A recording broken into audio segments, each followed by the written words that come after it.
Here we have a deburring tool for a 3D print.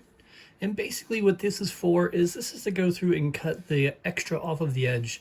It happens a lot when you use brime or maybe even tree supports, but mainly brime and things like this. You can see we have like an extra edge here and it's longer than it's supposed to be. And this is because we use supports because the corners kept popping up. So we added brime, which keeps it there. So that's what this is for, to go through and get rid of those pieces. So let's see if we can go through and do it.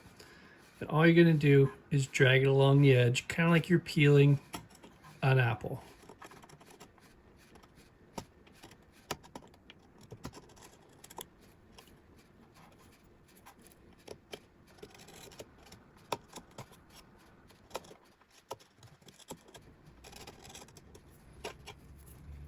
Still a bit there, so.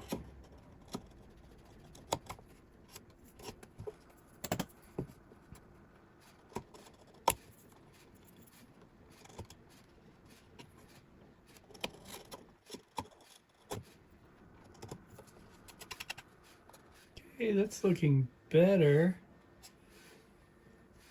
This side is really bad though.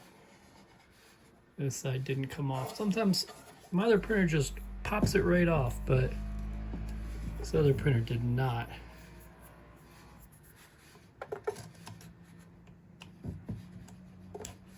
It's going to be a little harder because there's no spot to really start. There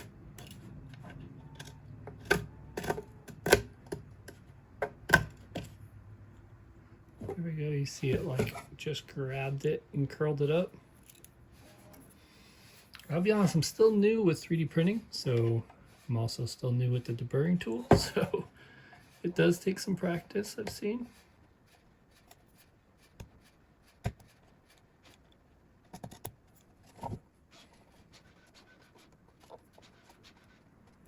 Yeah, that corner's a little rough. Let's just worry about the straight edge.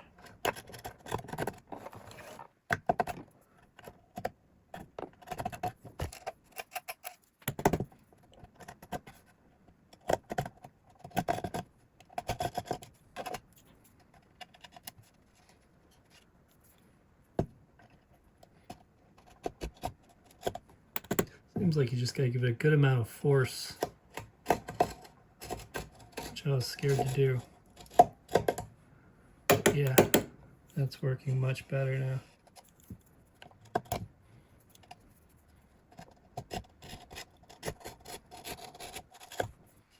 There we go. This little piece I'll have to deal with somehow because it's on the corner, and maybe I can do it this way.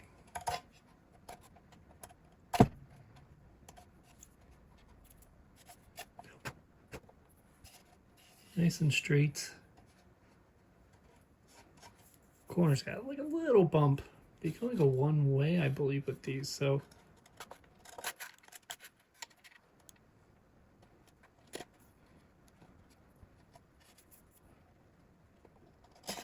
Maybe I'll use the sander to hit that last spot. But yeah, much better now, you can see. Much straighter. So definitely do recommend the deburring tools. These work great, and they got a whole bunch of extra tips too.